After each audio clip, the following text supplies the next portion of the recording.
The road stretched out endlessly, black against the night, with only the occasional flash of lightning to reveal the miles of cracked asphalt that lay ahead. Ellis gripped the wheel, exhausted, with his phone long dead and his GPS nothing more than a faint memory. The last sign he'd passed had pointed to a place called Hollow Pine Motel, a mile down the road. Against his better judgment, he resolved to stop for the night. His hands ached from hours of driving, and his mind was fogged with the sort of weariness that muddled judgment.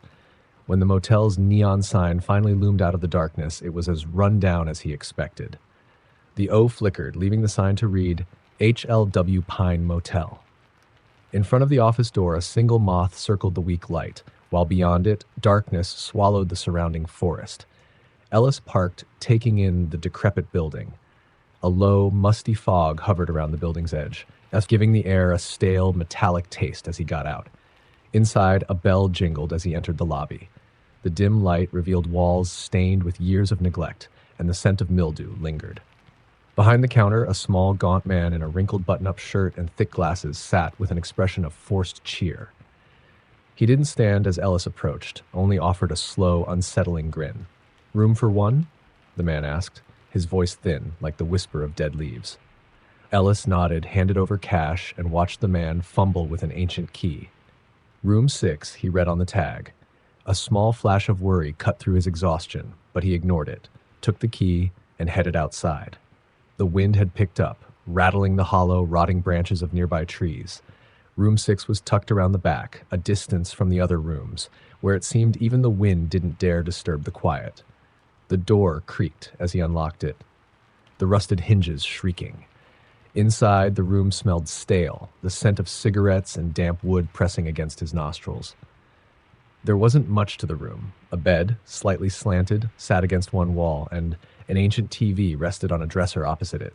A framed painting of a forest hung on the wall, faded with age, the leaves indistinct blurs. As he inspected the room, Ellis felt his skin crawl, but exhaustion weighed on him, overpowering his unease. He tossed his bag on the floor, slipped off his shoes, and sank onto the bed. The springs creaked under his weight, each sound amplified in the silence. He turned off the light, hoping that sleep would come easily. But it didn't. Outside, the wind whistled, carrying with it the distant rustling of leaves. Shadows danced on the walls, shifting with each gust, their shapes twisting into dark figures that seemed to pulse and writhe. He tried closing his eyes, but every time he did, an overwhelming feeling of being watched crept over him. Moments passed, minutes dragged, and then footsteps. Soft, barely discernible at first, like a shuffle just outside his door. He held his breath, straining his ears. The steps grew louder, closer, until he could swear someone was standing just outside, inches from the door, listening. He sat up, his heart pounding as he peered through the peephole. Nothing. Only the still darkness. He stepped back, exhaling shakily, but the silence didn't last. A faint, rhythmic tapping began, slow and steady, coming from the wall behind the bed. Tap! Tap! Tap! He turned, staring at the wall as though it might reveal the source. But the sound continued, deliberate, insistent. It was as if someone or something was trying to communicate.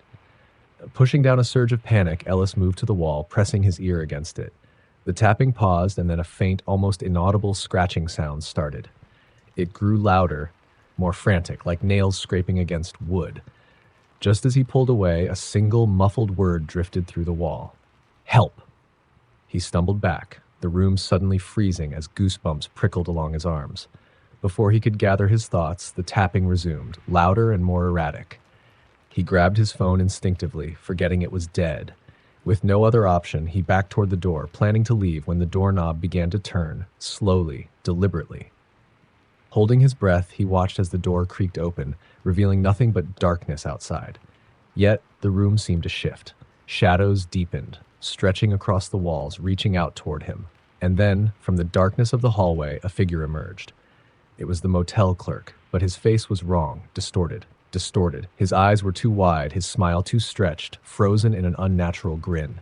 "I heard you needed help," he said, his voice softer than before, almost playful. Ellis stumbled back, his legs hitting the edge of the bed. The clerk took a step closer, the door shutting silently behind him.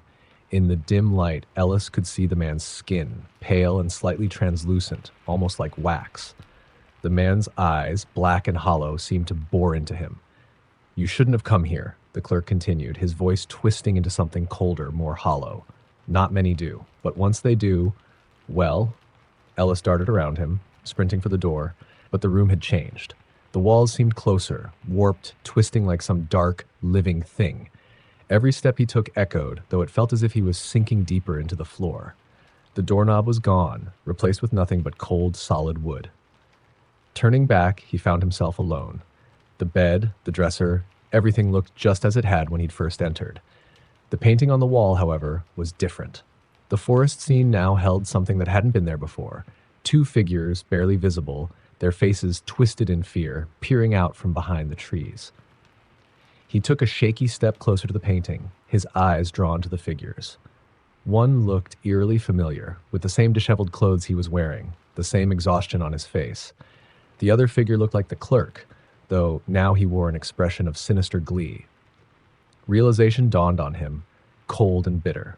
The motel wasn't just a place, it was a trap, capturing those unlucky enough to find it, condemning them to eternal silence within its walls. As the horror settled over him, Ellis turned to the mirror above the dresser, only to find that his own reflection had disappeared, replaced by the vacant, grinning face of the clerk. In that final, terrible moment, he realized he had taken the clerk's place, and a sense of dread settled in as he heard the faint rumble of a car engine pulling into the parking lot outside. Another weary traveler, another guest checking into Hollow Pine, and another soul about to be trapped forever.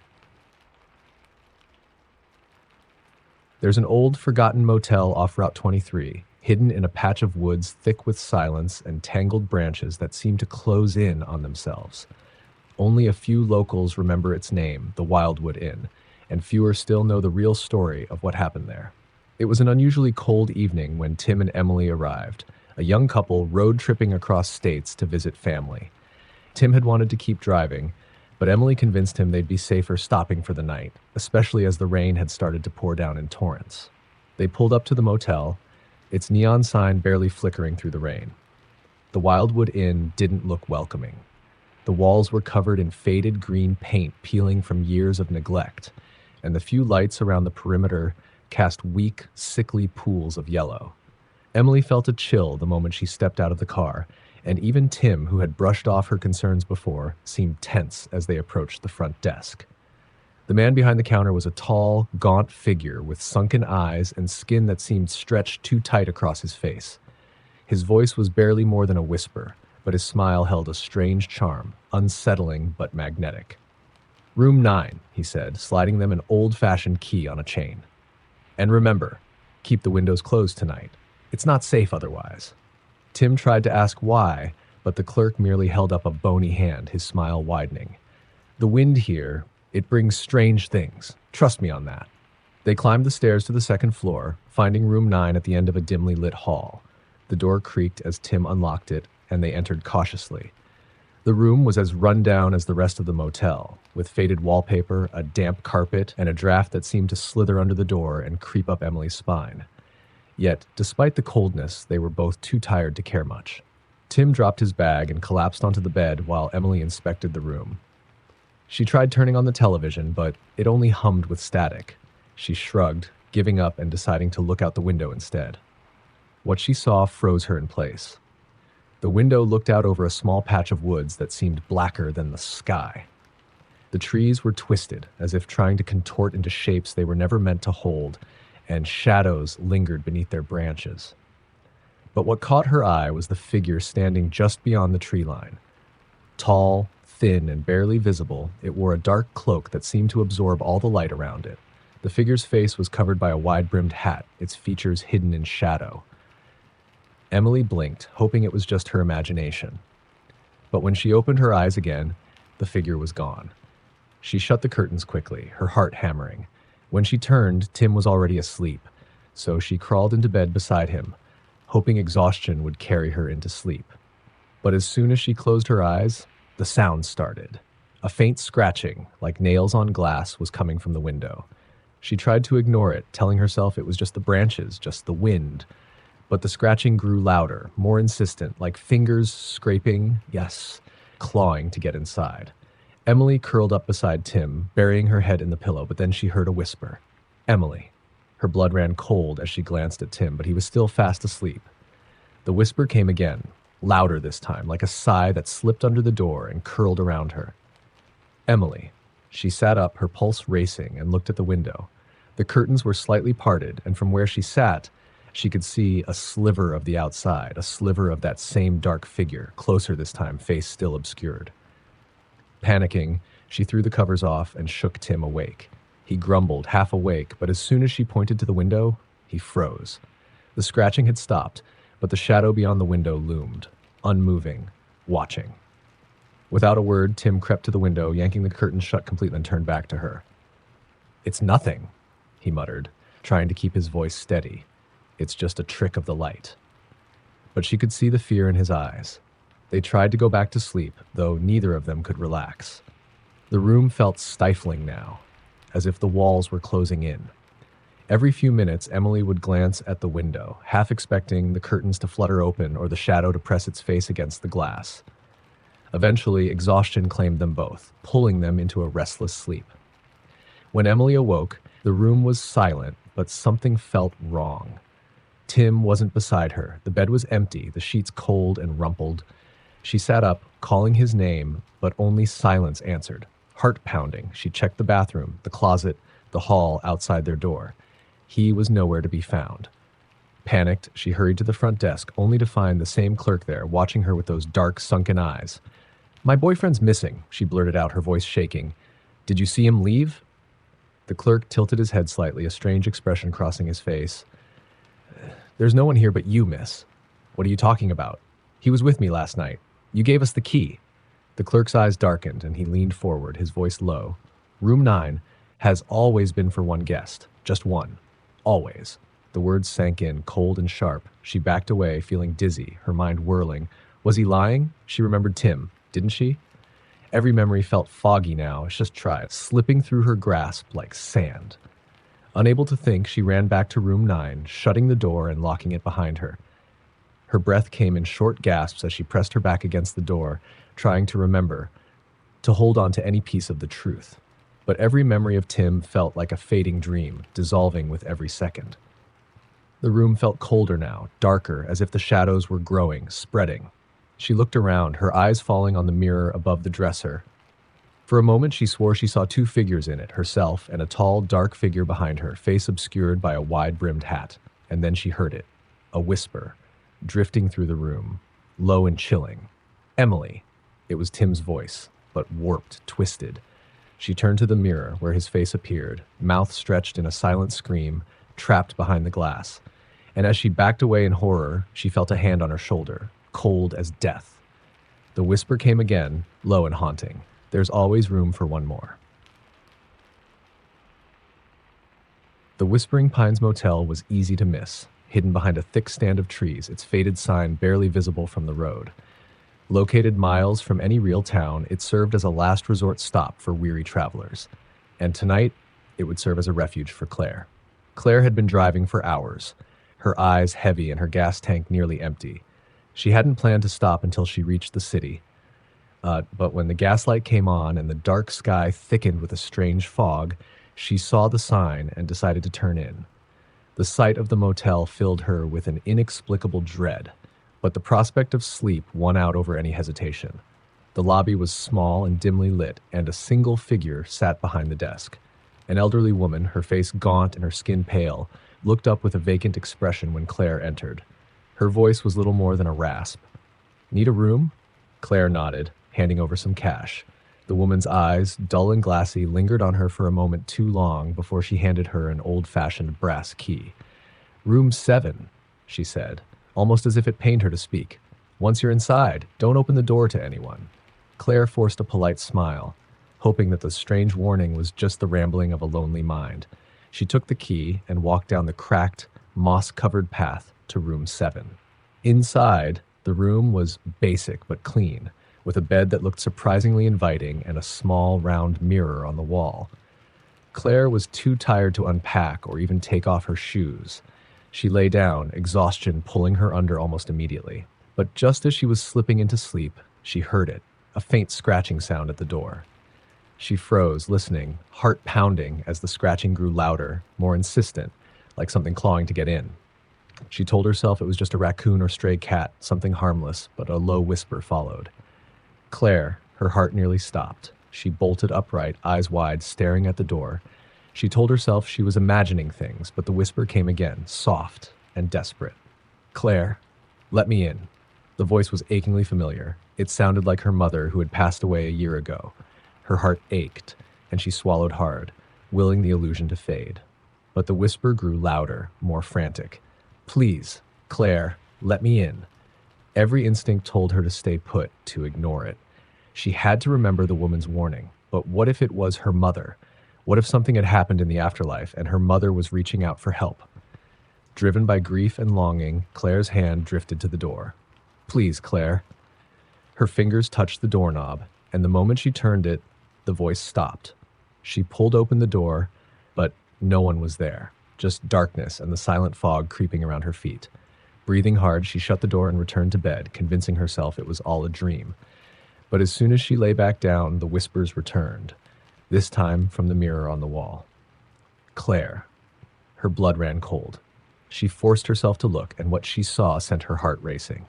The mirror, once a simple, unremarkable circle, now reflected something different. She could see herself lying on the bed, but she was not alone. A dark figure stood behind her, its face obscured by shadow, its bony hand reaching out toward her sleeping form. Claire scrambled to the other side of the room, clutching the wall as she stared at the reflection. She didn't dare turn around, but she could feel the air around her growing colder, hear the faint sound of breathing. And then, from within the mirror, her reflection slowly smiled, a twisted, mocking grin that didn't belong to her. The figure behind her began to move, crawling out of the mirror, its limbs elongating, reaching. Her reflection mouthed a single word: run. Claire bolted out of the room, leaving her things behind, not daring to look back. She raced to the lobby, desperate for any sense of safety, only to find the old woman sitting there, her eyes vacant, staring into space. What's happening? Claire gasped. There's something in my room. It was in the mirror. I heard my mother. The woman's eyes finally met hers, and she shook her head, almost pityingly. That wasn't your mother, she whispered. It's something that knows what you want to hear, and once you let it in. She trailed off, glancing down the hallway toward room 7. Why didn't you tell me? Claire shouted, horrified. I did. The woman's voice was eerily calm. But you let it in. It's yours now. Claire backed away, her stomach sinking as she saw that the woman's shadow stretched across the floor, reaching out toward her like dark tendrils. She fled the motel, not stopping until she was back in her car, hands shaking, her mind reeling. As she started the engine and sped away, she caught sight of something in her rearview mirror. Her own face, smiling back with that same twisted grin. And behind her, in the shadows of the back seat, a figure was watching, waiting. And as she drove away, her own voice whispered softly in her ear, so close it made her skin crawl. Let me in.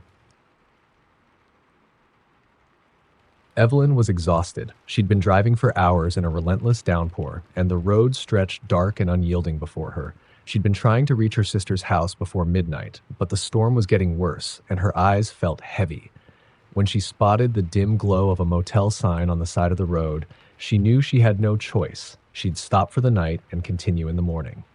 The Crescent Moon Inn was a small, run-down building with flickering lights and a gravel parking lot littered with puddles.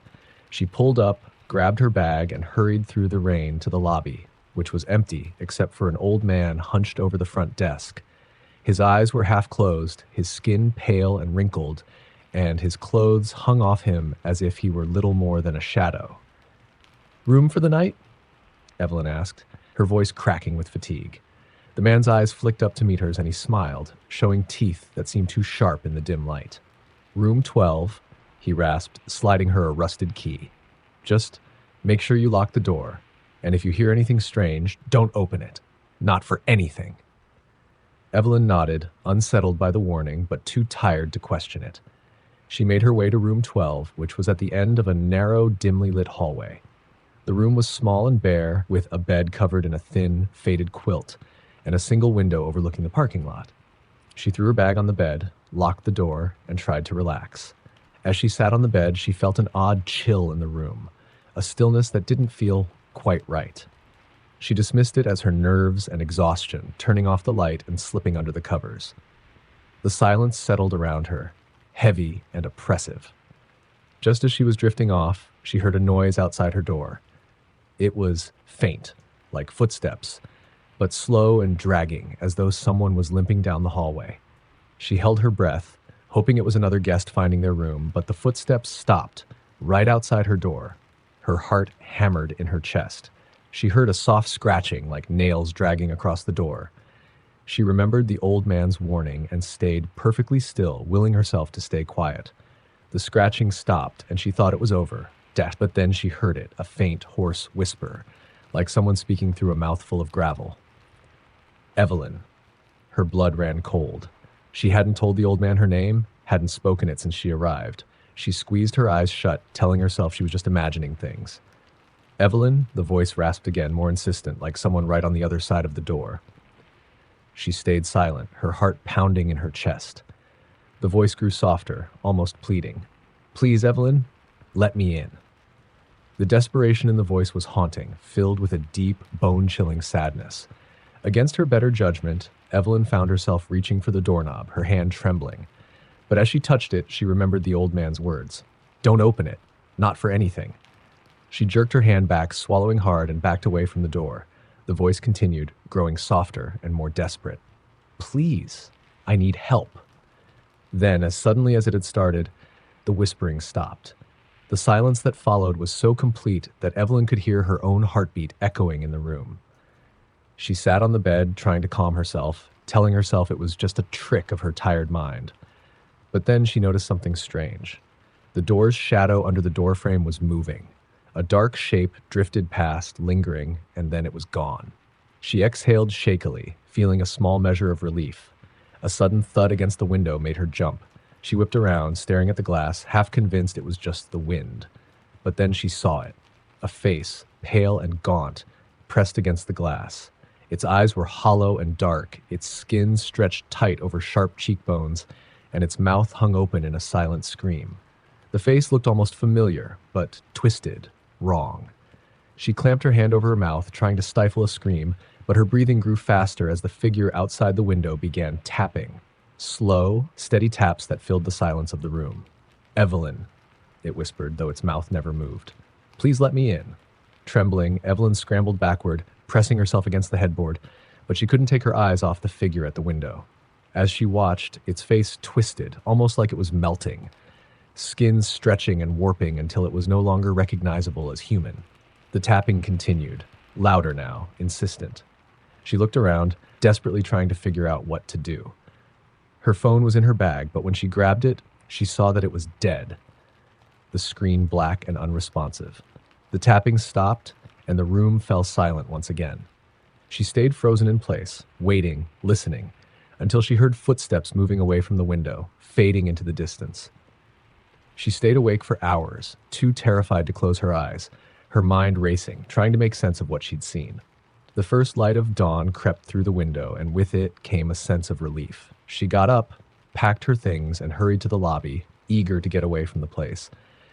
But when she reached the front desk, she found it empty, no sign of the old man. As she turned to leave, she spotted a small framed photograph on the wall. It was faded, but she could make out a familiar face. The old man from last night. But beside him, smiling, was a young woman who looked disturbingly like Evelyn herself. Feeling dizzy, she turned back to the desk and noticed a newspaper clipping beneath the photo. The headline read, "Local woman found dead at the Crescent Moon Inn." Beneath it, a grainy photograph showed the same woman from the picture, the one who looked like Evelyn. With a sinking feeling, she read the article, learning that the woman had gone missing years ago and was found weeks later without her face frozen in an expression of horror, as if something had terrified her in her final moments. The old man had been the last one to see her alive. Evelyn stumbled back, horrified, clutching her bag as she fled the motel and ran to her car. She sped away, glancing nervously in the rearview mirror. For a moment, she could have sworn she saw a face in the back seat. A face that looked just like hers, with hollow, dark eyes and a mouth open in that same silent scream. And then, just as quickly, it was gone. But as she drove, a faint, desperate whisper drifted from the darkness behind her, chilling her to her core. "Please, let me in."